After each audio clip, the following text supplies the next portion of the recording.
الرحمن الرحیم. کاری اسماعیل زدران یم، د خوست پکتیکا د زدرانو د ټولنیزې شورا غړی. تاسو نه او ستاسو د رسنۍ اورېدونکو او ټولو ملګرو ته سلامونه او نیک احترامات وړاندې کوم.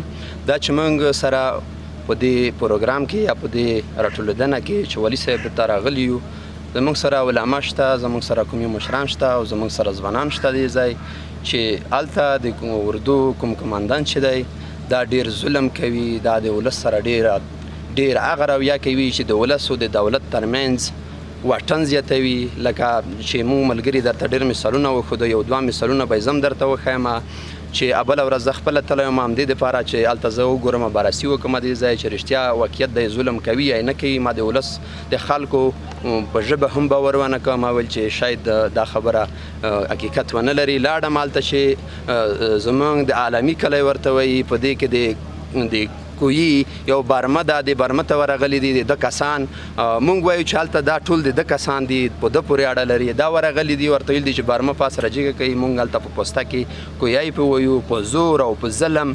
بالاخره د برمې د اوچتولو دپاره څوک نه وي. هر ځای کې د قوم، د زدرانو د قوم، د زړو ولسوالۍ ځوانان قرآن کریم تلاوتونو ته ناست وي په جومات کې، د هېڅ ځای نه راجګ کړي چې دا بند کړئ، راشئ موږ سره دغه برمه تر پوستې پورې ویسئ.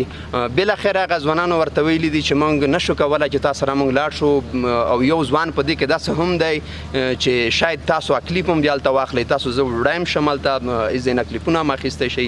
یو ځوان داسې دی چې د یو 2 میاشتې مخکې اپانډیسایډ عملیات کړي دي، چې ده ورته ویل دي چې زه اپانډیسایډ عملیات مې کړي دي، نشم کولی چې وزن اوچت کړم. او ده ورته ویلي دي چې هېڅ نوع مشکل به تاته نه جوړېږي، که جوړ شو درته جوړ دي شي.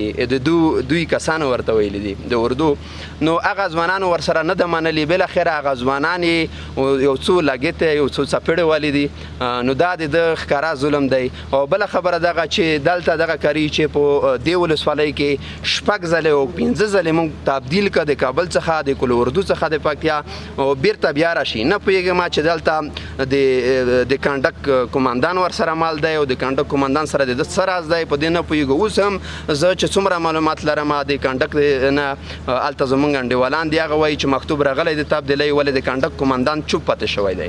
زموږ غوښتنه، زموږ اساسي غوښتنه دغه ده. زموږ غوښتنه د تاسو د رسنۍ د طریقه د وزارت دفاع نه، د وزارت داخله نه، د ولسمشر څخه، همدا د والي صاحب څخه چې دغه کس یوازې دا نه چې تبدیل شي، بلکې سرنولۍ ته د معرفي شي، جرایم سنګین ته د معرفي شي، د ده سره د هغه څه چلن وکولی شي لکه څنګه چې زموږ په قانون اساسي کې دی. ولې چې شنه ونه وال، ځنګلات وال، څومره ونې بېوالي اندازن چې د حکیمو. نو فکر کوم چې ما څومره پوښتنه هلته وکړه د خلکو نه او د سیمه ییزو خلکو نه. دوی راته ډېر ویل، زه خو چون هلته نه هم کابل کوم ډېر، دوی راته ویل چې هر کال 100 ونې، 1.5 ونې، 200 ونې. دا خدای حتمن وایي، دا خدای بالکل هم نه پرېږدي. نو د دې جرم هم په قانون اساسي کې دی. زه وایم چې ډېر زیات جرم یې دی. ولس ته دوی وایي، دولت وایي چې ونې مه وایئ، ونې پرېږدئ، ونې دا بیا داسې ونې هم نه دي.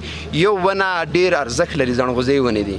فکر کوم چې په قانون اساسي کې به دغه ډېر لوی جرم وي. نو د دوی جرم په اساس چې موږ اوس عریضې هم کړي دي ولسي جرګې ته، شکایت کمیسیون ته هم عریضه کړې ده، والي صاحب ته هم عریضه کړې ده.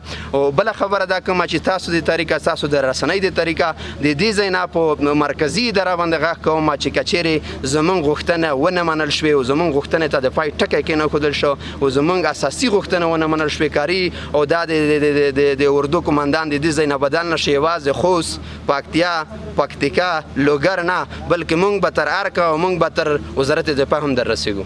ډېر زیات مننه.